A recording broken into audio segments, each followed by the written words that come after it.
咁上一條片就同大家講投放 IG、Facebook 廣告究竟個流程結構係點樣啦。咁今段影片呢，就會同大家一步步咁樣去建立 Facebook、IG 廣告嘅。放心，唔使驚，一啲都唔複雜。我會慢慢同大家去解釋，一齊去投放廣告嘅。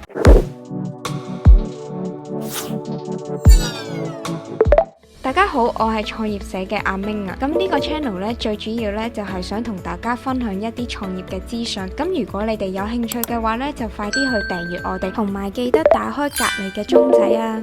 咁我哋投放 Facebook、IG 廣告咧，我哋係會用 Facebook 廣告管理員嘅，我哋係唔會用 Boost Post 嘅。至於點解呢？我之前嘅影片都有同大家解釋過，大家可以去睇翻嘅。咁首先我會教大家點樣入到去 Facebook 廣告管理員嘅。第二，我會同大家簡介下 Facebook 廣告管理員嘅界面啦。第三，我會同大家詳細去解釋翻所有嘅廣告行銷活動目標嘅。咁第四，會一步步咁樣教大家點樣去投放廣告。咁仲有一樣嘢想同大家講啦，就算你淨係投放 IG 啦，我哋都建議你咧用 Facebook 廣告管理員去投放嘅。咁首先我哋點樣入到去廣告管理員呢？我哋可以輸入呢個網址，呢個網址就係 facebook.com/adsmanager， 然後直接入到你 Facebook 嘅廣告管理員嘅。咁當然啦，你都可以喺你個人 Facebook 嘅後台去揾到一個掣係廣告管理員嘅掣，然後撳嗰個掣，你都可以去到廣告管理員。所以隨你中意，睇下你中意邊種方式去入廣告管理員。咁我哋依家就簡介一下 Facebook 廣告管理員嘅界面先。咁我哋而家咧就去到 Facebook 廣告管理員嘅後台啦，你就會見到左手邊呢個 Home 咧，其實就係帶你去到 Meta Business Suite 呢度嘅。咁然後三劃咧就係一啲工具啦。如果你想要去企業管理平台嘅設定咧，就係撳呢一度啦。然之後呢度咧就係廣告管理員啦。咁同埋其他一啲事件工具咧，你都可以喺呢度工具度揾到嘅。咁呢一個咧就係你嘅廣告賬戶嚟嘅。呢一個就係賬戶概覽啦。咁佢就會同你講你有啲咩未處理啊，有啲咩處理咗咁樣，你就可以睇下你究竟呢個廣告賬戶有啲咩問題，佢都會喺呢一度講嘅。然後呢一個呢，就係呢個廣告管理員啦。左手邊呢一度呢，其實係建立廣告嘅位置啦，同埋一啲編輯廣告嘅工具喺呢一度嘅，即係你可以 delete 你嘅廣告啦，亦都可以有一個 A/B test 或者你 copy 你嘅廣告組合，呢一啲你都係喺呢度做嘅。然後右手邊呢一度呢，其實係睇一啲成效嘅。咁當你 run 咗個廣告之後呢，你就可以喺呢一邊去揀翻呢一啲你要睇啲咩嘅指標啊，呢一啲你要睇啲咩 result， 你用咗幾多錢，究竟呢個廣告帶嚟有啲咩成效，你都可以喺呢度選擇你想睇嘅嘢啦。然後呢個資料細節呢，就係 break down 翻一啲嘢俾你睇下啦。你可以 break down 時間啦，你可以睇呢個廣告組合喺邊個時間做得最好啦，亦都可以 break down 翻個年紀啦，有邊個年紀嘅人呢就會中意你嘅廣告多啲啊，或者有啲咩性別，即係你都可以 break down 做呢啲好細嘅資料去睇翻你個廣告成效嘅。咁然後會有一個分析報告嘅，如果當你呢個廣告 run 完之後，佢會俾一個分析報告你嘅。咁然後右手邊上面呢，就係可以 set 翻幾多日開始去到幾多日嘅廣告成效咯。咁有時可能你見到咦得2個人買嘅，其實係可能佢淨係 show 咗1日嘅時間俾你睇，因為你嘅廣告會一直咁樣 run 噶嘛，你可以睇到你某段時間廣告出嚟嘅效果啦。咁所以 set 時間係喺呢度 set。咁大約俾大家知道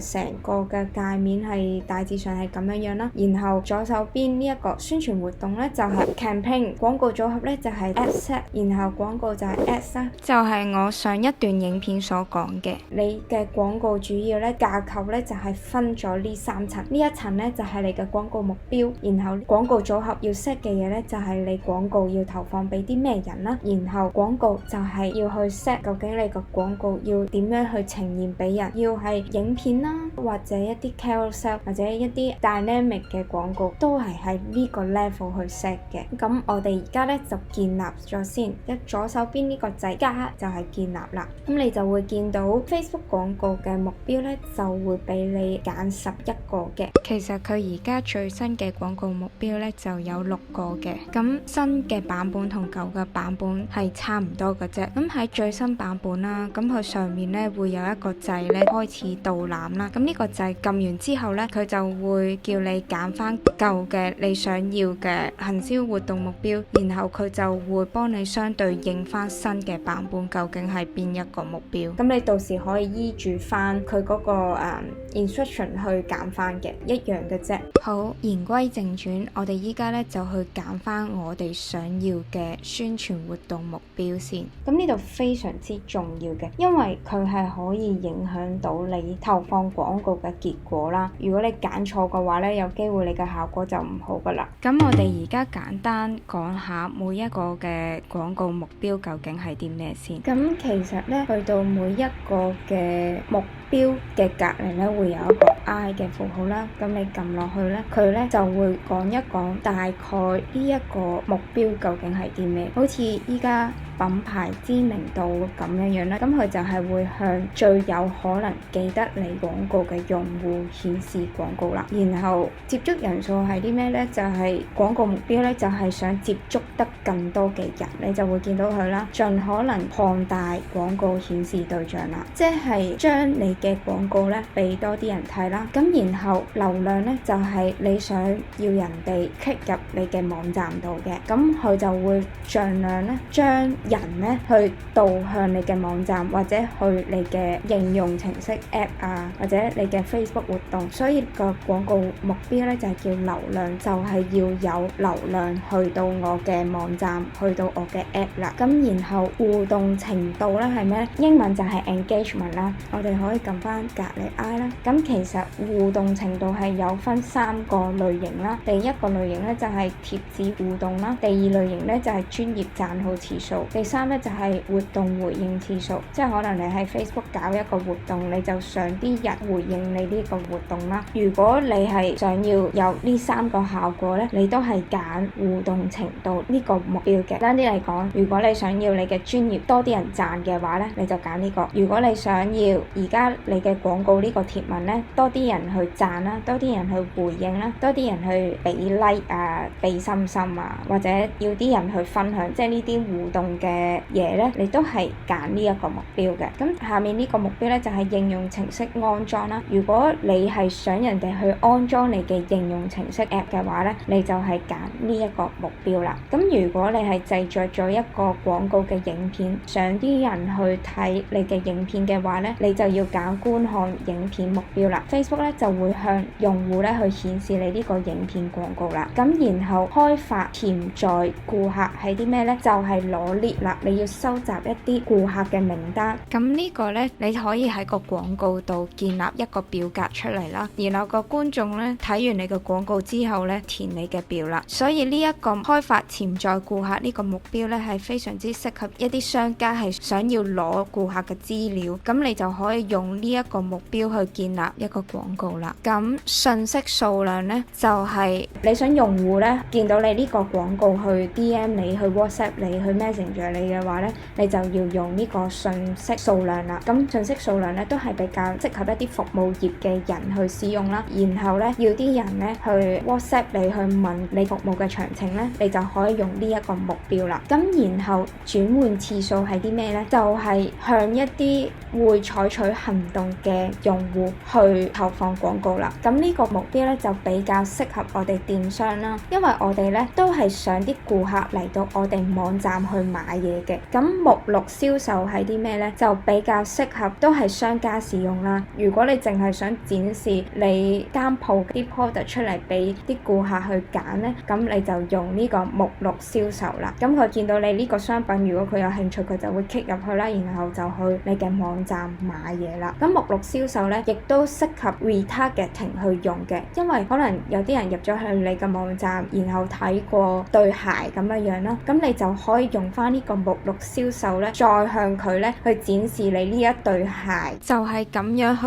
retargeting 佢，令佢去買我哋嘅嘢啦。咁下面呢一個目標咧就係來電客流量咯，多數咧啲人咧有實體店咧就會用到呢個目標啦，即係可能你係一間餐廳，你有一個實體店啦，咁如果你想啲人咧去到你嘅實體店去買嘢或者去消費嘅話咧，你就會用到呢個目標啦。咁大家大約知道晒呢11個目標究竟係啲咩啦？咁 Facebook 究竟係點樣根據我哋設定咗呢啲宣傳嘅活動目標去派送我哋嘅廣告俾啲用戶呢？如果你揀咗流量嘅話呢， Facebook 咧其實係會將你嘅廣告咧推送俾一啲淨係中意撳入去人哋網站嘅用戶嘅。咁你就會問啦，點解 Facebook 會知道呢？咁因為 Facebook 係非常之強大啦，咁其實記錄晒所有嘅用戶用 Facebook 嘅行為啦，佢知道邊啲人係睇完廣告中意撳入網站嘅，佢知道邊啲人咧睇完個廣告咧係中意俾反應嘅，俾 like 嘅，佢亦都會知道有啲咩人係特別中意睇影片啦。所以咧，其實 Facebook 係掌握咗好多用戶所有嘅瀏覽 Facebook 嘅行為啦，可以咁講啦。如果當你嘅目標揀咗互動程度咧，咁 Facebook 咧就會將你呢一個廣告推送俾一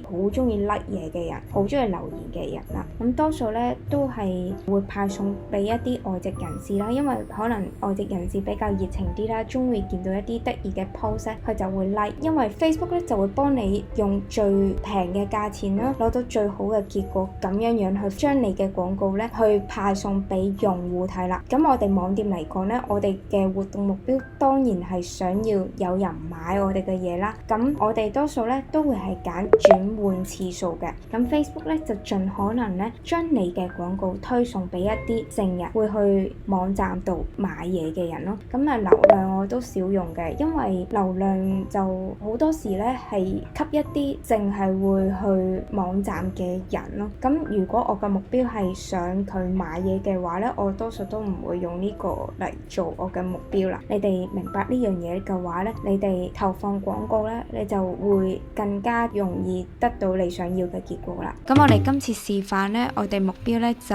揀轉換次數，咁然後我哋撳繼續啦。咁嚟到呢個畫面啦，你見到左手邊呢個宣傳活動咧就係 campaign level 咯，然後廣告組合呢一個咧就係 asset level， 然後呢個就係廣告啦，然後上面呢一欄咧都係嘅 campaign 喺呢度 asset 係呢個，廣告係呢個，你可以喺呢度選擇去撳你嘅 asset level 廣告 level， 亦都可以喺左手邊呢度去撳翻你想要嘅 level。咁我哋去翻 campaign 呢度先嘅，咁我哋就幫我哋依家呢個 campaign 宣傳活動去改名啦。我多數都會以日子嚟改名先嘅，我就會打翻今日嘅日子啦，2022年6月13號啦。咁然後呢，我就會打埋呢個廣告嘅目標究竟係啲咩啦？我哋係 conversion 啦，我哋用轉換。咁之後呢，我就會打我哋係會 target 一啲咩嘅受眾啦。我哋係 target 一啲懶受眾，因為我哋啱啱落廣告嘛。咁啱啱落廣告嘅話呢，就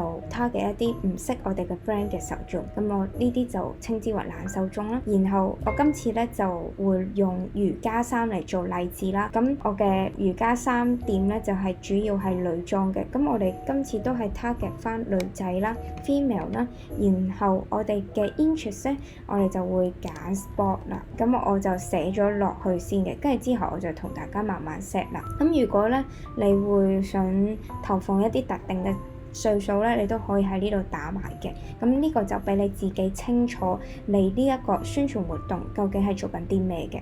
然後咧呢個類別咧，我哋就唔需要 set 啦。如果我哋嘅廣告係有關於社會議題啊或者政治嗰啲咧，我哋就要 set。咁正常嚟講，我哋商家呢個類別係可以唔使 set。咁購買類型咧，我哋係鏡頭啦。然後宣傳活動目標咧，我哋頭先就 set 咗啦，轉換次數。咁你喺編輯呢度咧，你都可以揀其他嘅，即係你可以揀完之後原來我揀錯目標，你喺呢度改翻都得嘅。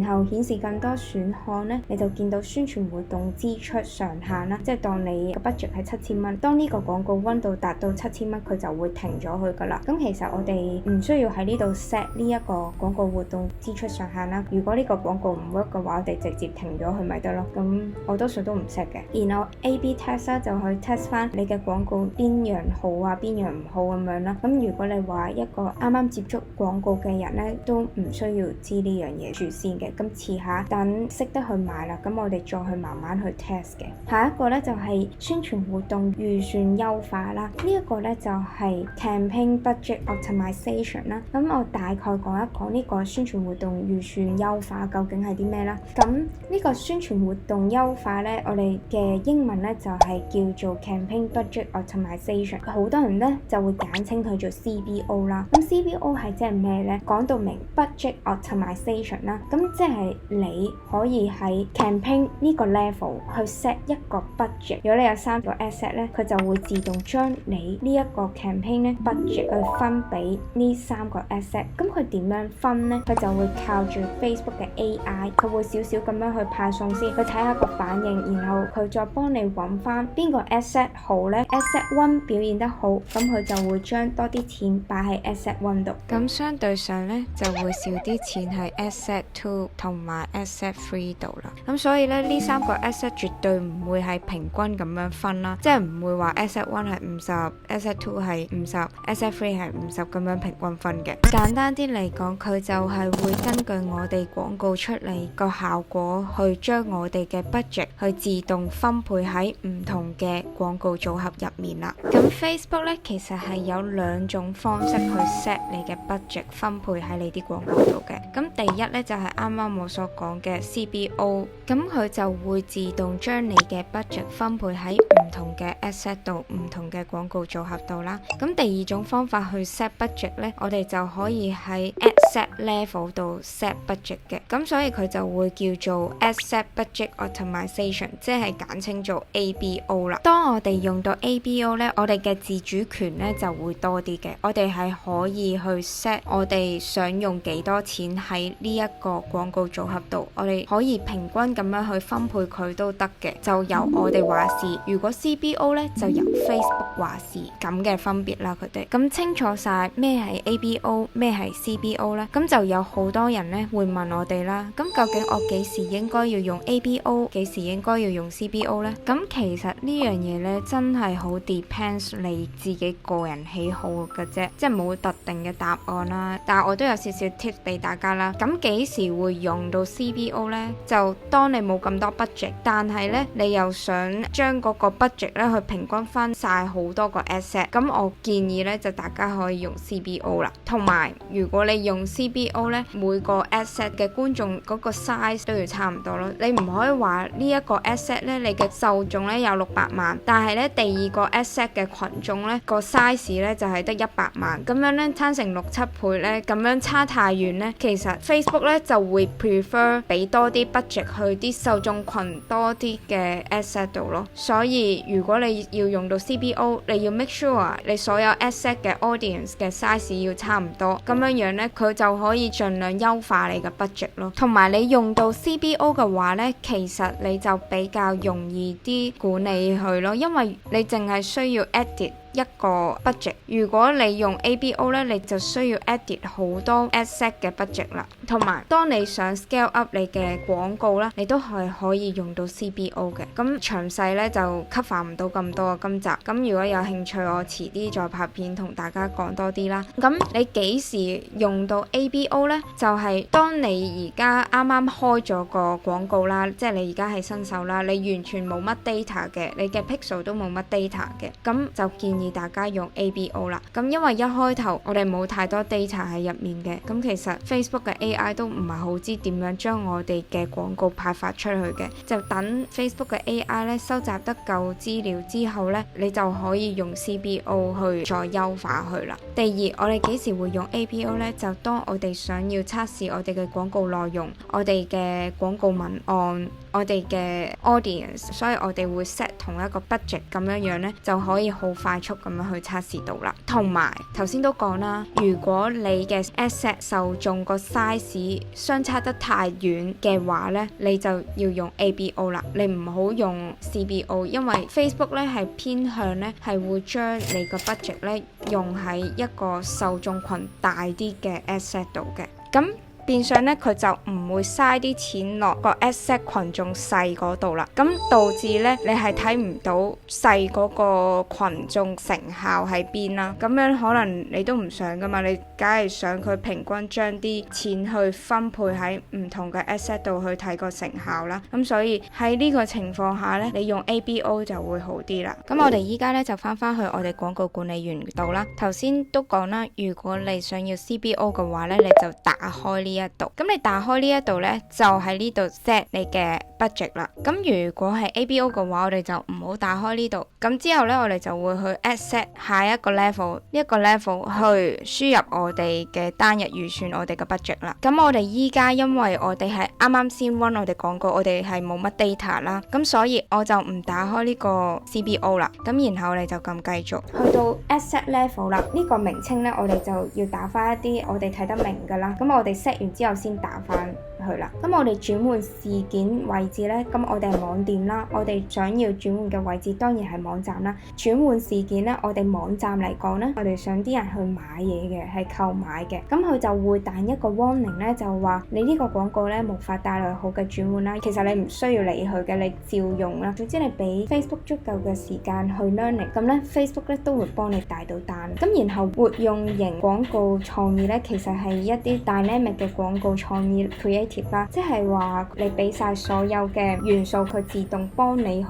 產生最佳嘅組合啦。即係可能你俾咗3幅圖同埋3段影片同埋3句文字，咁佢就會將佢 mix and match 到最佳嘅組合。咁我哋一開頭嚟講，我哋都係唔好用住啦。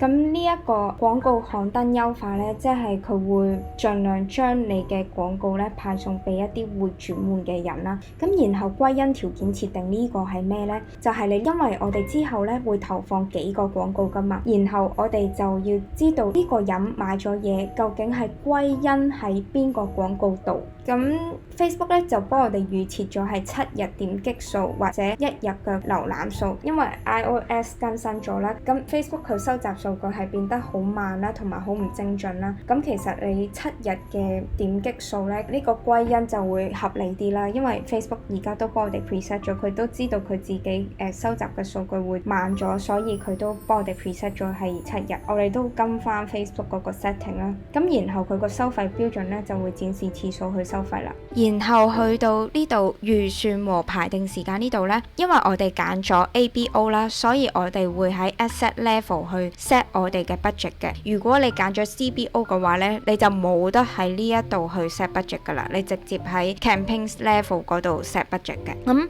set budget 呢，我哋係有2種方式去 set budget 啦。你係可以單日預算去 set budget 嘅，亦都可以總經費去 set budget 嘅。依家呢，總經費係3500蚊啦，咁我哋咧就可以去 set 開始日期同埋結束日期嘅，咁佢就會喺你呢一段時間呢一個月啦，即係6月22號至到7月22號呢一個月嘅時間去用呢3500蚊呢一個 budget 啦。如果你 set 咗呢個總經費咧，呢一段時間咧佢唔會嘥咧超過3500蚊嘅，但係咧佢就唔擔保你每一日咧都係同一個 budget 啦，即係有機會有啲日子咧佢就會用多啲，有啲日子咧就會用少啲，但係咧佢就會將呢3500蚊咧就喺呢一段日子裏面咧用晒啦。咁如果單日預算咧，我哋就係 set 每一日用幾多錢，因為我哋而家係落 conversion 同埋我哋啱啱先開始投放廣告啦，我哋最好咧就唔好用得太多錢，我哋大約用30蚊一日試下究竟成效係點樣樣先嘅。如果個成效好啦，咁你先去加翻 budget。咁有一樣嘢可以提一提大家，就係你每一次去加 budget 咧，你都係加20% 好啦，唔好超過20%。如果你加超過20% 咧，咁 Facebook 又要再重新量過，咁個成效會變得差。咁講翻單日預算啦，咁佢單日預算呢就係幫你花30蚊，咁呢就大約30蚊，有機會超過30蚊，佢就話最多就37蚊度啦。咁都係 Facebook 去幫你派送嘅，咁你就預算就係30蚊。咁我哋 set 開始時間呢，我哋多數呢都係 set 凌晨開始，凌晨00分開始，咁樣呢，佢就可以將我哋呢30蚊呢去真係去用晒喺一日度，就唔會話半日開始咁樣咯。咁當今日係22號啦，我就會23號嘅00開始咯。然後呢度呢係可以俾你 set 結束日期嘅，咁你就可以每一日 run 30蚊，去到7月22號就停咗呢個廣告啦。咁我哋多數呢都係唔會 set 結束日期嘅。如果你係 run 一啲優惠，可能會 set 呢一個結束日期啦，但係我哋多數都唔會去 set 嘅。點解呢？因為我哋如果覺得呢一個廣告好嘅話呢，我哋係會繼續去 run 呢個廣告噶嘛，我哋係唔會停呢個廣告噶。如果我哋停咗嘅話，我哋再重新開始個廣告呢，咁 Facebook 呢又要再重新去量過，咁樣呢，你開頭嗰幾日呢，其實係嘥咗啲錢嘅。咁所以呢，我哋係唔會 set 呢個結束日期，我哋係會由頭 run 到落尾。如果過咗3-4日成效唔好嘅話呢，你就直接刪咗呢一個 asset 去。如果佢成效好嘅話呢，我哋當然呢都唔想佢結束嘅，我哋會繼續去 run 佢嘅，run 到佢有一日成效唔好啦，我哋再重新再開一個新嘅廣告。咁所以我哋係唔會 set 呢個結束日期嘅。然後因為我哋依家呢係啱啱去賣廣告噶嘛，我哋係完全冇 data 喺度噶嘛，咁所以我哋一開始賣廣告嘅話呢，咁首先我哋 set 咗地點香港，然後年紀18至65，我呢啲我都係唔係好 set 嘅，即係有 Facebook 幫我哋派，跟住派到咁上下，你會知道我哋啲單係來自於邊段年齡層嘅人。我哋之後呢想優化個廣告，我哋淨係投放俾嗰個年齡層嘅人咯。咁然後性別啦，咁如果你個 product 真係冇分男同女嘅，你都係冇 set 啦。咁我個 product 係真係女裝嘛，咁我就 set 女仔啦。咁當我哋去揀我哋用戶嘅興趣呢，最好我哋嘅受眾群呢就越大越好，所以我哋選擇一啲比較闊啲嘅興趣去 target 多少少嘅受眾。即係如果你係美容，你就打美容啦；如果你係運動，你咪打運動咯。咁我呢個係 for 運動嘅。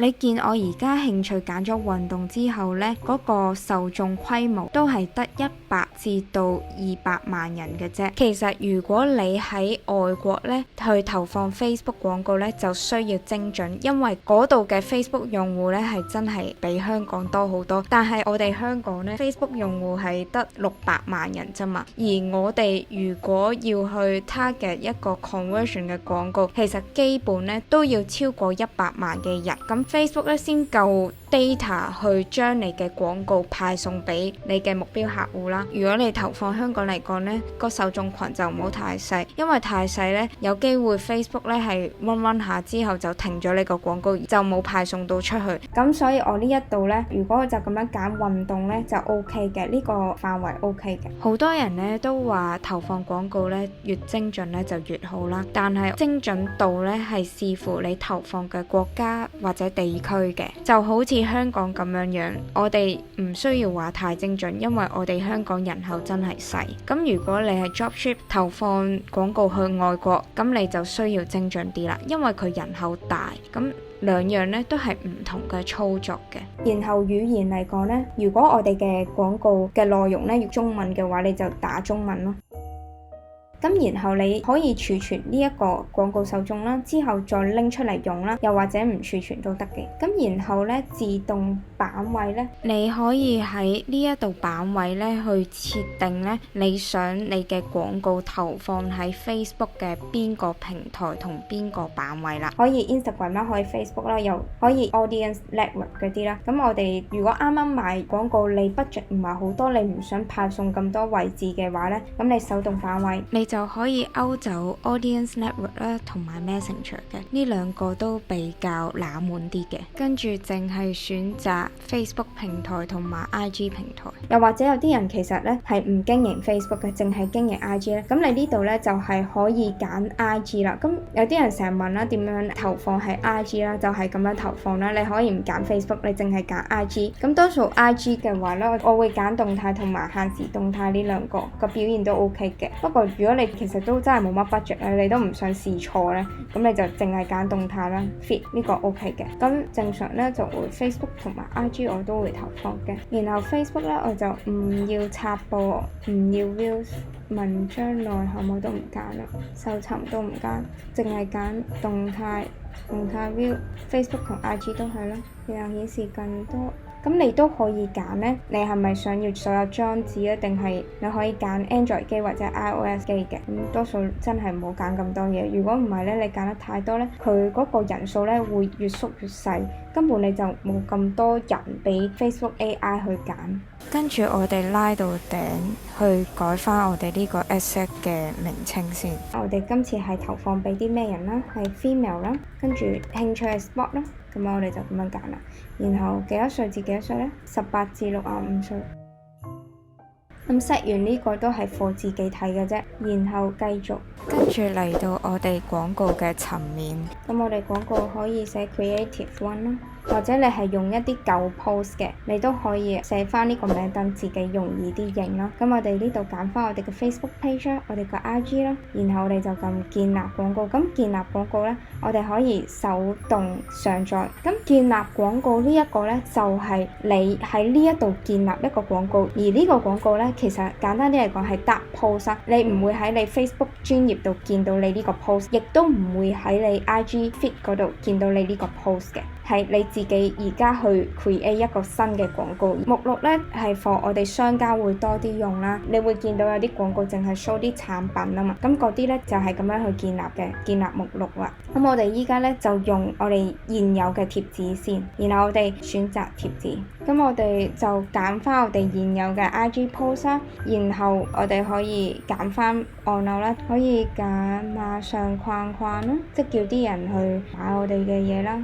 然後我哋輸入我哋嘅網站啦，然後我哋可以編輯我哋嘅版位。如果我哋想擺喺我哋嘅 IG 動態呢，我哋可以將佢變成正方形啦，或者變成環形啦，睇你中意點樣。咁我哋都可以唔使 set 啦，全部用同一個 size 啦。然後追蹤呢一度呢，用翻我哋 Pixel 呢條 link 去追蹤啦。咁呢個網站參數究竟係啲咩呢？就係如果你哋喺唔同嘅平台去賣廣告啦，咁你會用到 Google 嘅分析啦，咁我哋就會喺呢度去建立參數啦。咁我哋就會知道我哋呢個購買呢，呢張單呢，其實係來自於 Facebook 廣告嘅，就係咁啦。咁我哋依家唔 set 啦，咁然後撳發布。好啦，咁我哋依家咧就成功投放咗一個廣告啦。咁有幾樣嘢想大家注意啦，就係咁因為 iOS 嘅 update 啦，咁我哋依家嘅 Pixel 咧追蹤真係慢咗好多啦。咁都建議大家溫7至14日啦。如果你真係要佢去你網站去買嘢，咁一開頭最好咧就少少 budget 去試咗先。咁 OK 啦，你先去加大個 budget 啦。咁